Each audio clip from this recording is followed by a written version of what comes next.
Bueno, hemos titulado el sermón en esta tarde El Pozo de Gloria, la fe y la obediencia puesta a prueba.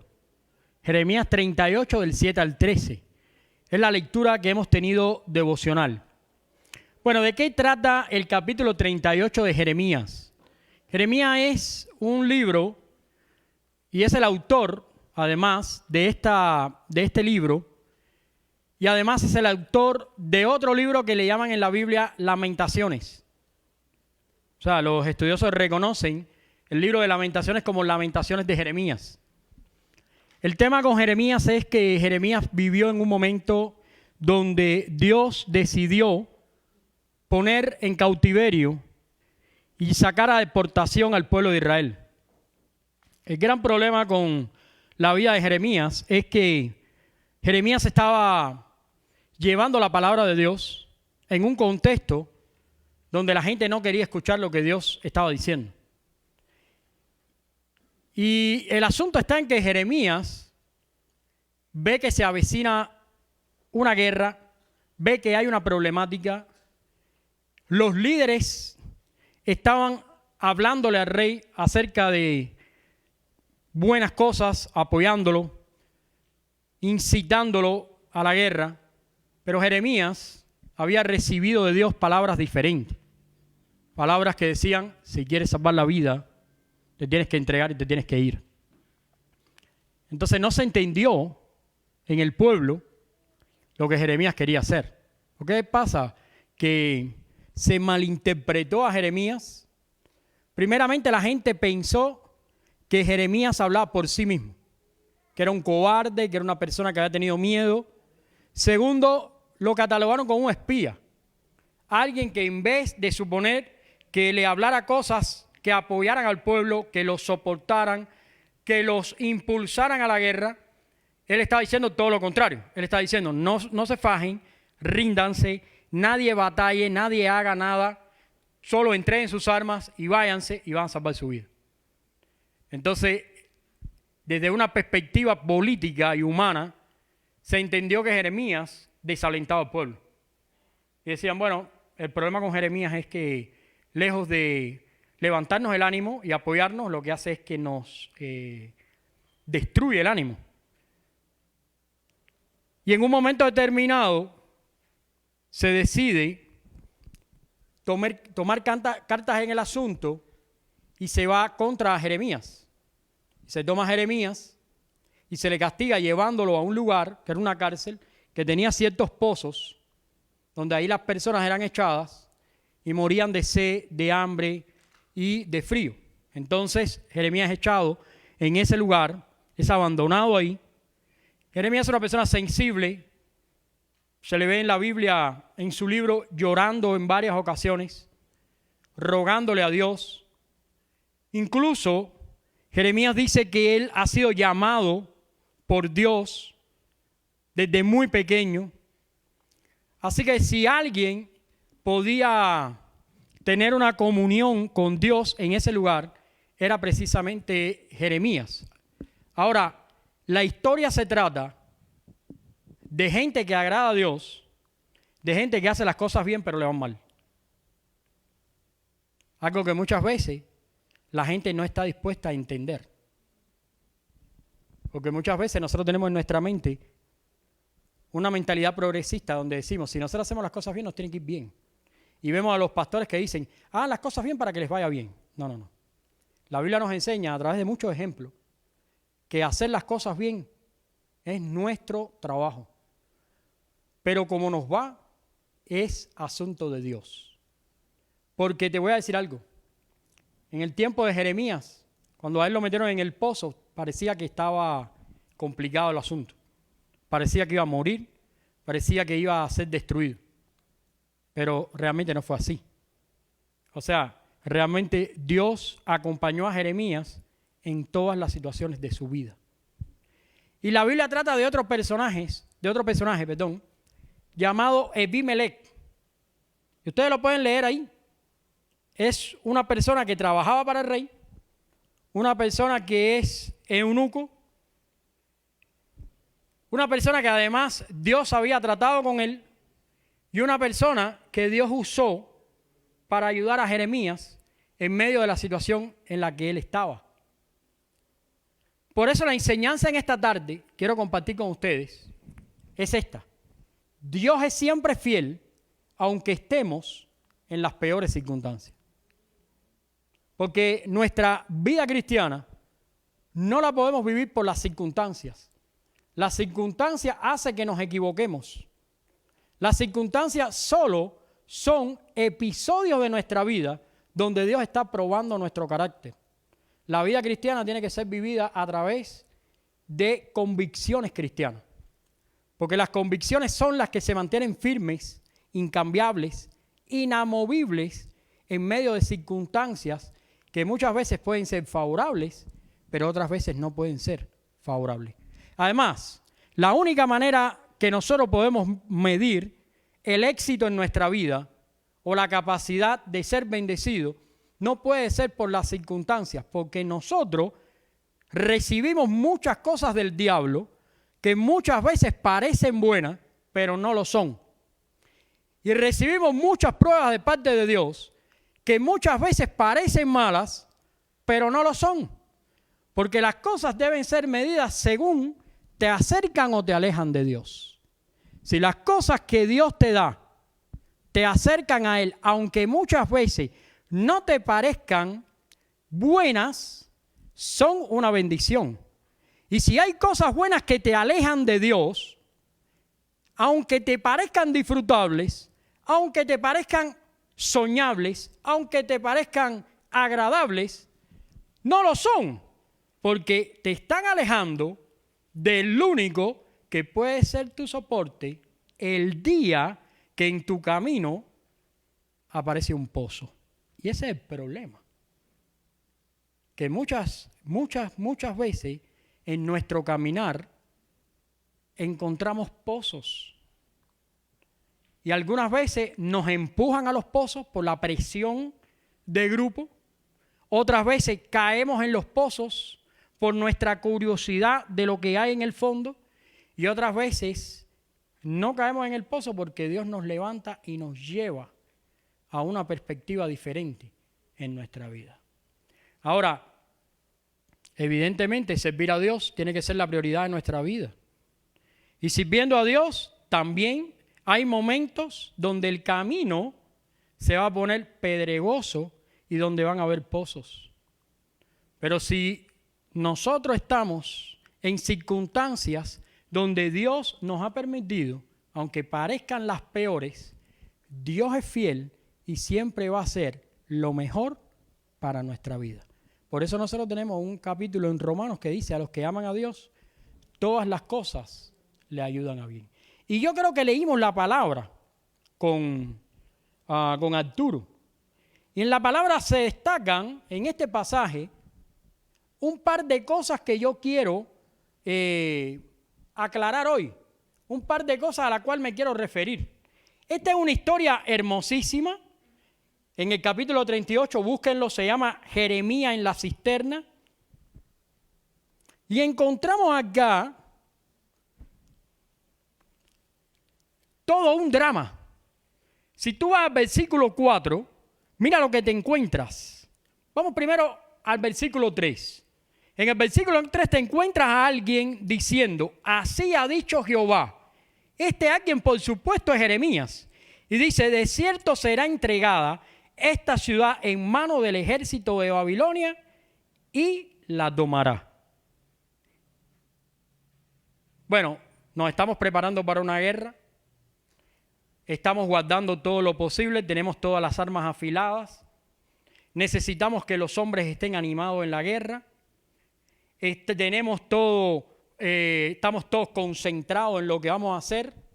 Ya tenemos toda la propuesta. Decimos, bueno, Michael y aquel grupo van a ir por la guardia, y acá Angelo y su familia van a ir por la retaguardia, y los de este bando vamos a ir por el frente y nosotros vamos a ir por atrás, y ya lo tenemos todo creado, lo tenemos todo preparado, pero falta algo.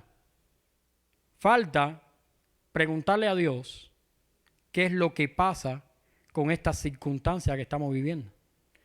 Y esto es muy parecido a lo que nosotros vivimos diariamente.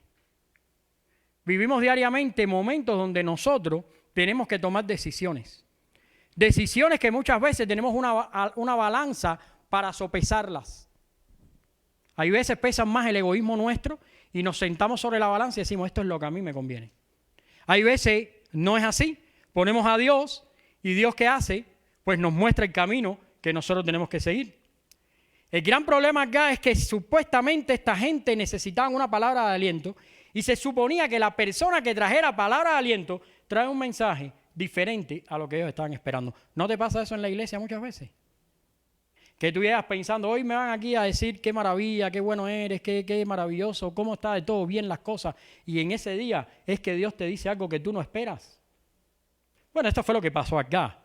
Ese día Dios le dijo a Jeremías, dile a la gente que no hace falta ni luchar. He determinado que Babilonia y el rey de Babilonia, Nabucodonosor, va a arrasar con esta ciudad, con este lugar, y se van a tener que ir a la deportación.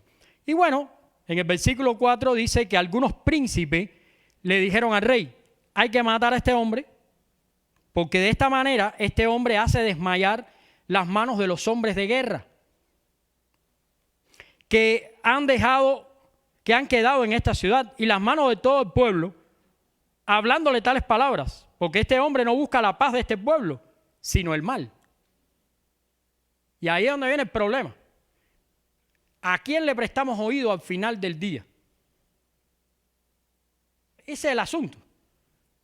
Porque acá el rey podía haber dicho, no, yo tengo que respetar lo que dice Dios. Y Dios dice que esto ya se terminó y hay que ponernos en camino para que no muera nadie, para que todos seamos llevados a Babilonia y así vamos a salvar a la gente, que es en definitiva lo que nos interesa. Pero el rey hizo lo contrario. El rey dijo, ok, ya que tenemos a un enemigo entre nosotros, ya que tenemos a alguien que no nos da palabras que nosotros queremos escuchar, ya que hay alguien que parece que dice las cosas porque está en contra de nosotros, ¿qué es lo que vamos a hacer? Lo vamos a meter en un pozo. ¿Ve? Y lo vamos a ahogar ahí y vamos a tratar de que muera. Y si sigues leyendo, en el versículo 6 dice, entonces ellos tomaron a Jeremías, lo hicieron echar en las cinternas de Malaquías, hijo de Amalek, que estaba en el patio de la cárcel, y metieron a Jeremías con soga. En la cisterna no había agua, sino cieno, ese es el fango, y se hundió Jeremías en el cieno, y así quedó Jeremías. Y puede ser que en esta historia nos veamos representados. Muchas veces queriendo decir lo que Dios dice, queriendo hacer lo que Dios hace, queriendo poner en práctica la palabra de Dios, pero que las cosas no nos vayan bien. Bueno, no quiero que pierdas la esperanza, porque cuando estés en manos de Dios, aunque todo parezca perdido, es que comienza la victoria. Cuando todo humanamente parezca perdido, empieza la victoria. ¿Sabes por qué? Porque el personaje principal de esta historia no es ni Jeremías, ni es Ebimelech, ni es el rey, ni es los príncipes que le dijeron al rey que metieran a Jeremías en la... El personaje principal en esta historia es Dios, que es el que determina los tiempos para cada uno de nosotros. Por eso es que cuando voy a este pasaje, encuentro que Dios ya por su cuenta había predeterminado lo que iba a pasar con Jeremías. Y Jeremías no sospechaba nada, ¿eh? Yo me imagino a Jeremías metido en el lodo o en el cieno hasta aquí, casi no se podía mover, el cieno estaba frío, pensando me van a atravesar con una espada, me van a matar con una lanza, van a llenar el pozo de agua, me van a ahogar, aquí no hay nada que hacer. No sé cómo él estaba en ese momento, pero el que sí no estaba contento es Dios. Porque no estaba contento con lo que le estaba pasando a este hombre, a Jeremías. Y entonces tomó a alguien llamado Ebed-Melech, alguien que no conocemos su nombre, quiero que sepan. Si tú puedes traducir Evet Melet en el hebreo, lo que significa es al servicio del rey. Yo creo que la Biblia con toda intención lo hace, para que nosotros estemos conscientes de que aquí lo importante no era esta persona, sino es el Dios de esta persona. Pero esta era la persona menos probable que conociera a Dios, porque este venía cautivo, este era un eunuco, este era alguien que era despreciado para mucha gente, pero todavía era apreciado por Dios. Y Dios le dice, ve a donde está el rey y habla con él. Y si vas al versículo 10 dice, entonces mandó el rey al mismo etíope. Fíjate que este hombre era etíope. ¿Qué cosa es un etíope? ¿De dónde es? ¿Te has puesto a pensar? Israel, Etiopía. Son dos naciones distintas. ¿Qué hace un etíope en Israel? No puede hacer otra cosa que esclavo. Es una persona totalmente diferente, con costumbres diferentes, pensaba de una manera distinta, pero todavía tenía a Dios en su corazón y en su vida. Y entonces Dios, ¿qué hace? Le dice a Abimelech, ve y saca a Jeremías y sálvalo. ¿De qué manera? Yendo a ver al rey. Por eso es que este pasaje me enseña a mí algunas cosas que yo quiero tener en cuenta hoy. Lo primero que me enseña este pasaje es que la palabra de Dios siempre es verdad. ¿Y por qué yo lo sé?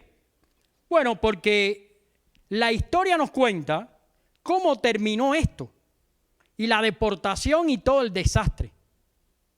Y la historia nos cuenta también cómo Ebed-Melech, creyendo en la palabra que Dios le dijo a Jeremías, que había profetizado Jeremías, creyó en ella y a pesar de que parecía imposible, se puso en función de servir a Dios. Esto nos enseña a confiar en la palabra de Dios, incluso cuando las circunstancias parecen difíciles o imposibles. Y si algo nosotros tenemos que aprender en esta tarde, es que tenemos que confiar en la palabra de Dios. Algo que para nosotros es totalmente cierto. Ebed-Melech mostró compasión, misericordia hacia Jeremías. Él estaba sufriendo en el pozo.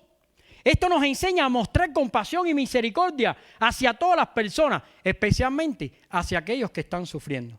Pero sobre todas las cosas, si nosotros tendríamos que aprender algo hoy, es precisamente esto, a confiar en Dios y a creer en su palabra, aunque las circunstancias que fueran adversas para nosotros. ¿Y cuál fue la palabra de Dios? Si no pelean, van a vivir. Y Ebed-Melech lo creyó. Y por eso vemos después a Jeremías y sabemos que él tuvo un gran ministerio. Porque desde un inicio creyó la palabra de Dios. Te quiero compartir en esta tarde 4 razones para creer en la palabra de Dios. Y tú puedes decir, pastor, pero ¿qué sentido tiene eso después de 15, 20 años de cristiano? Bueno, parece ser que muchas veces a nosotros se nos olvida lo que dice la palabra de Dios. Tenemos que creer en la palabra de Dios por algunas razones. Primero, porque la palabra procede de la persona de Dios. Porque la palabra procede, gracias, de la persona de Dios.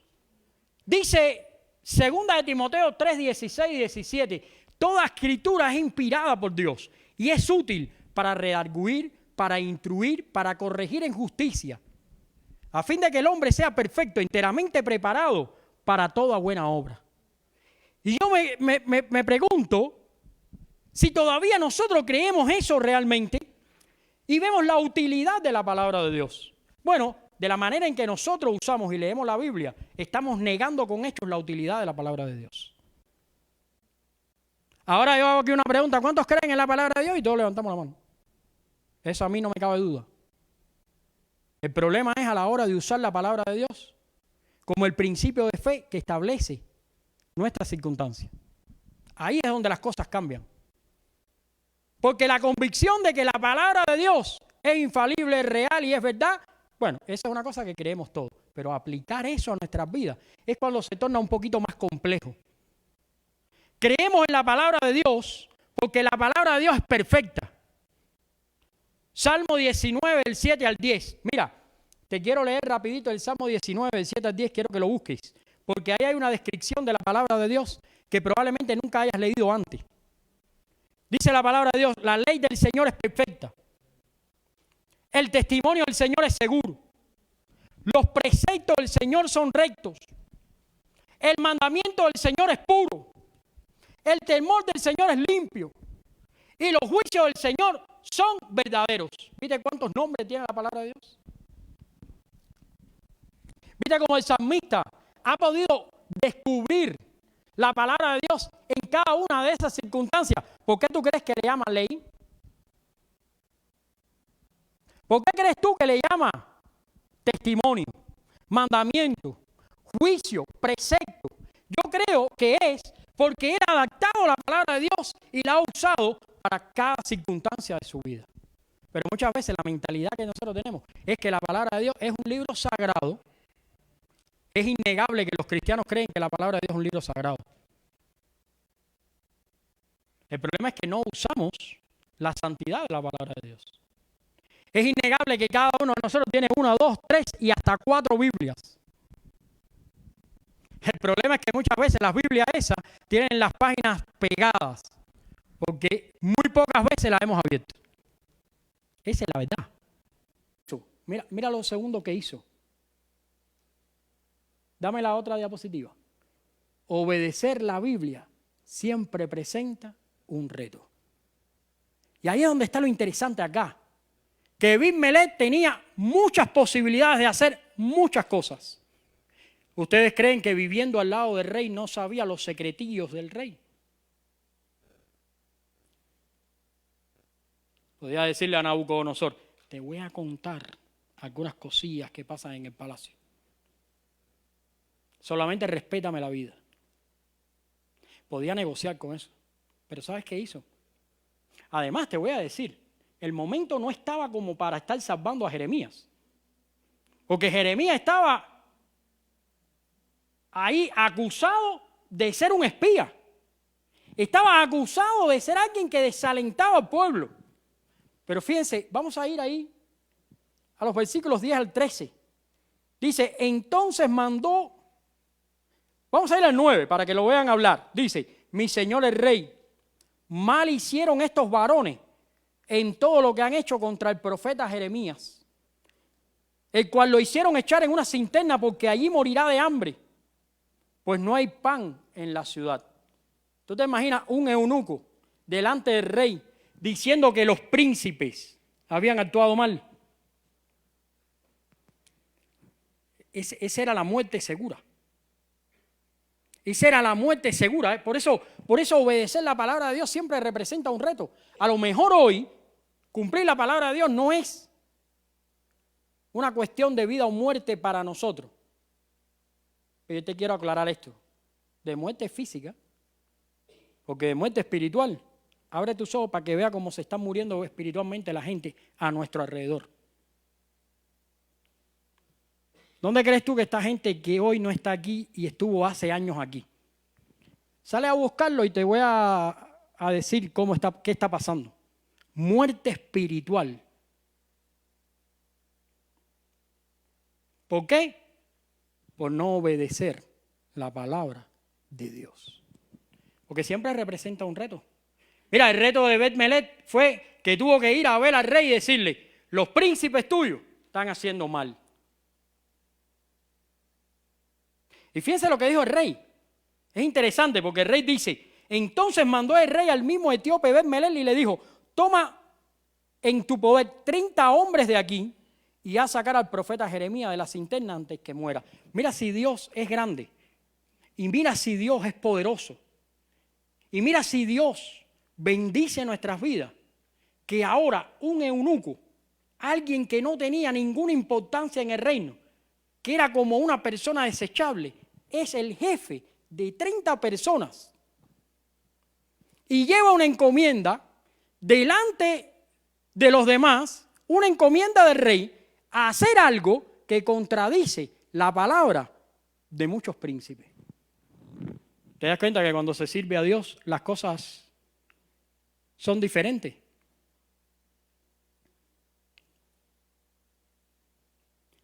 Ebed-Melech obedeció a Dios al rescatar a Jeremías del pozo. Esto nos enseña a obedecer a Dios incluso cuando enfrentamos desafíos o riesgos. ¿Cuáles son los desafíos que tú estás enfrentando para servir a Dios?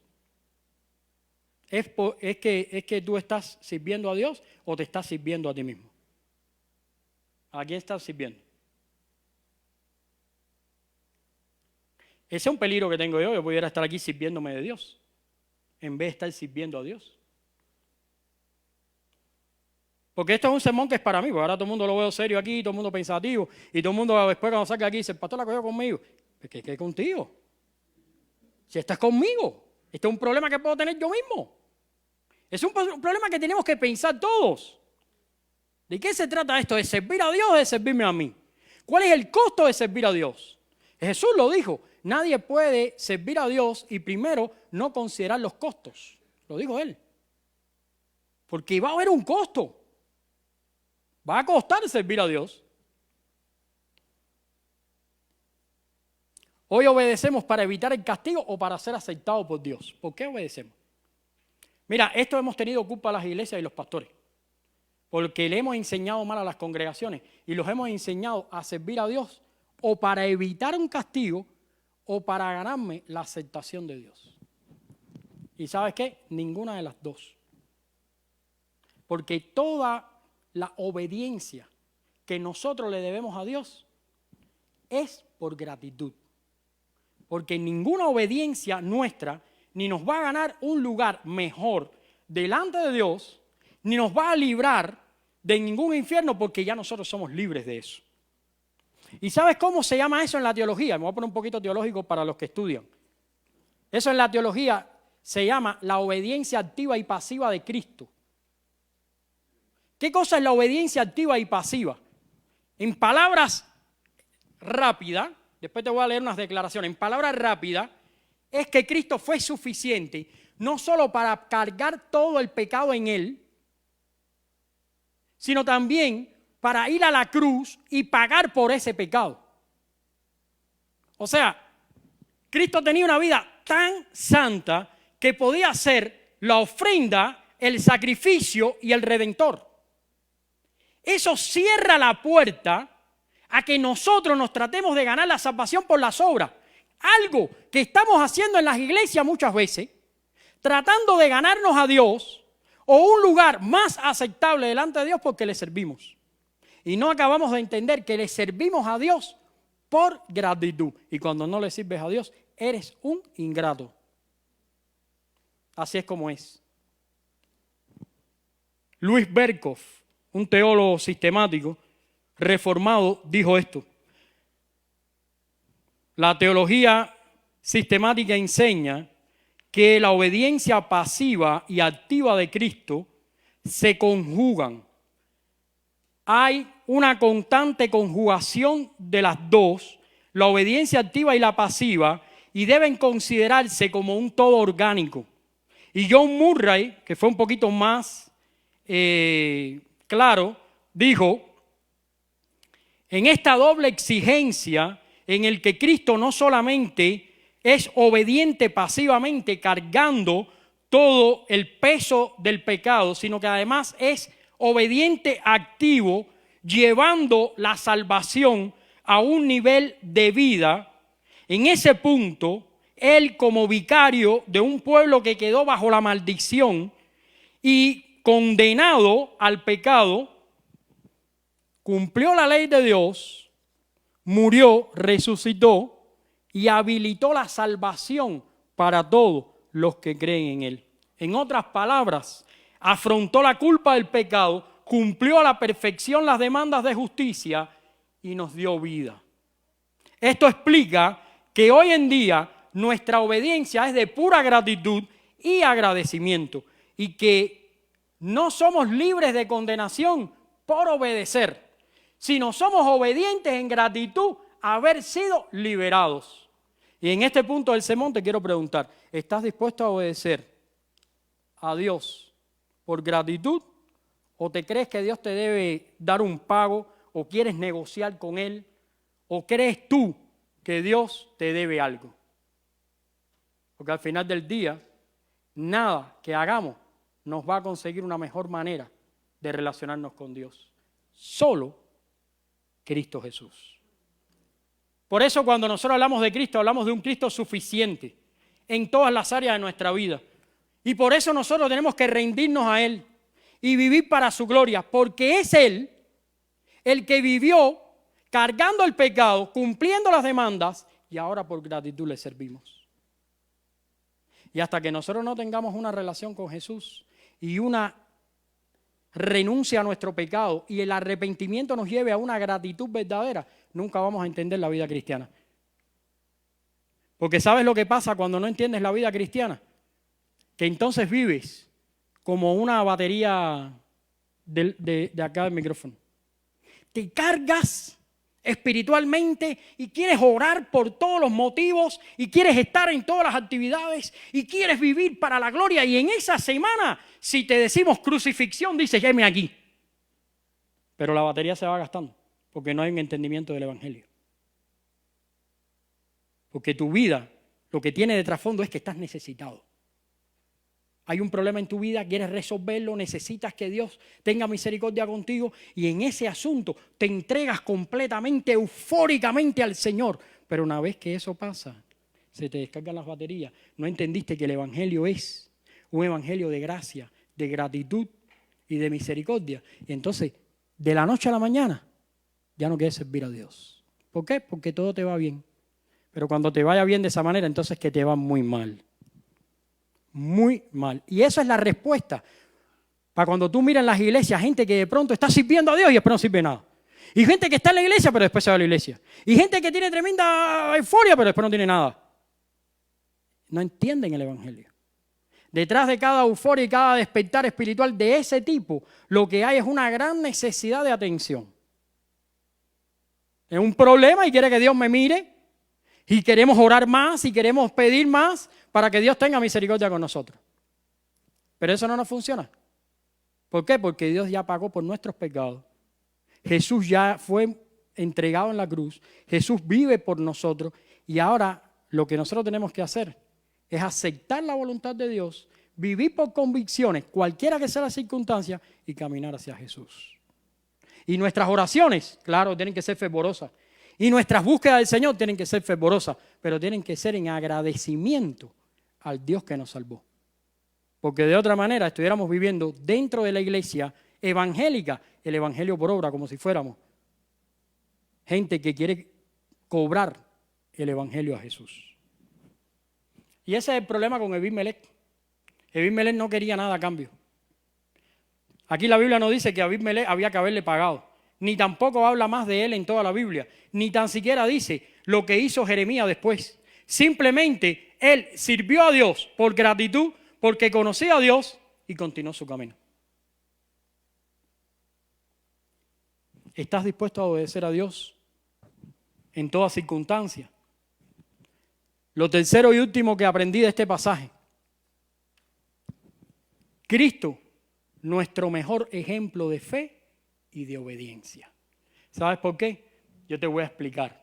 Mira, cuando yo leo la Biblia, le doy gracias a Dios, primeramente por Dios, y después por los ejemplos bíblicos que nos regala.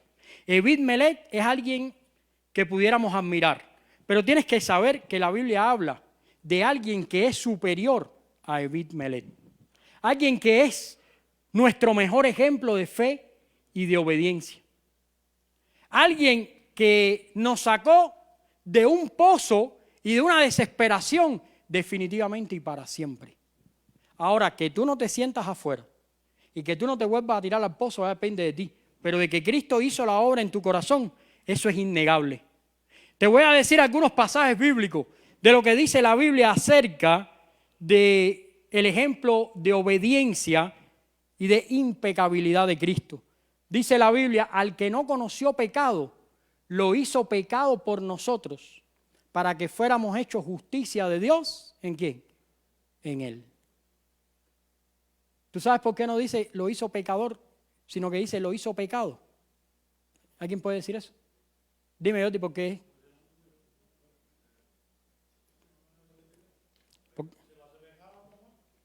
Exacto, porque tiene que morir.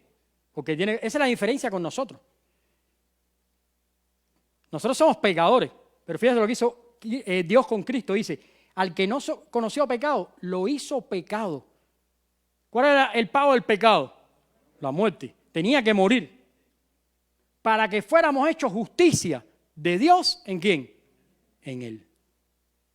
Y ese es el valor de Cristo Jesús. Por eso es superior a Ebed-Melech.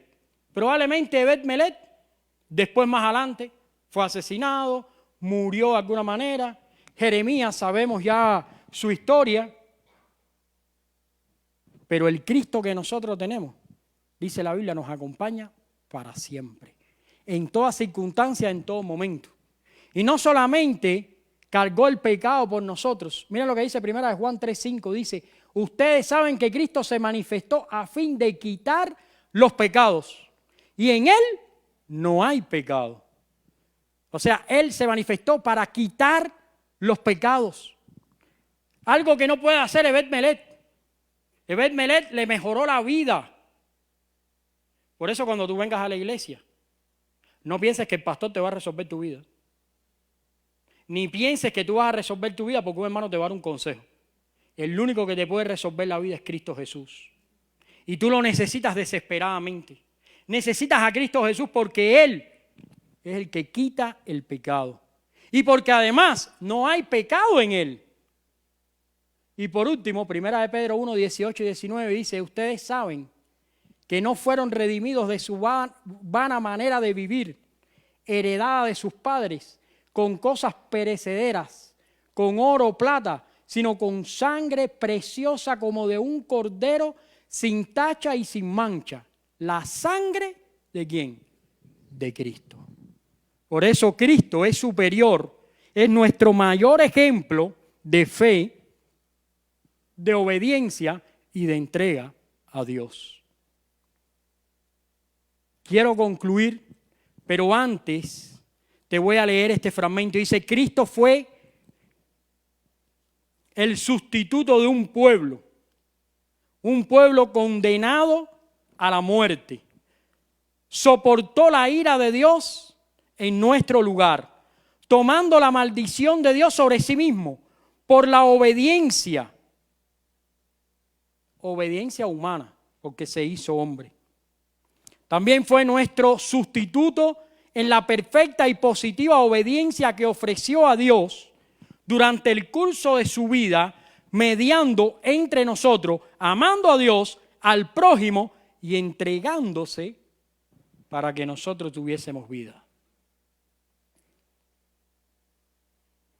Quiero terminar con estas palabras. Tal vez usted no esté en una posición de liderazgo hoy. Bueno, Ebed-Melech tampoco. Porque al final del día, él no era un líder de nada. Él lo que era un eunuco.